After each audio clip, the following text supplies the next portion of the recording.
Christians believe money is evil, but that is not what the Bible says. The Bible says, for the love of money is the root of all kinds of evil. 1 Timothy chapter 6 verse 10.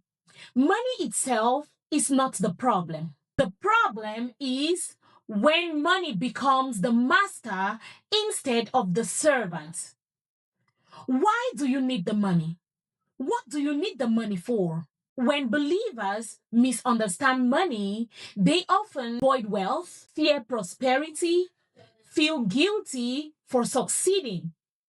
But the truth is this: God never condemned wealth. Abraham was wealthy. David was wealthy. Solomon was wealthy, extremely wealthy. Job was wealthy.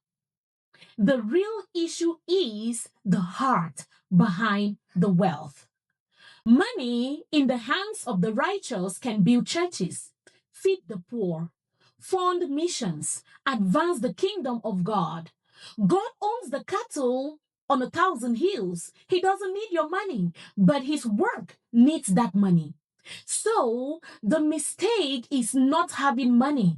The mistake is misunderstanding its purpose. Money is a tool, not a master. And when kingdom people understand this, wealth becomes a weapon for impact.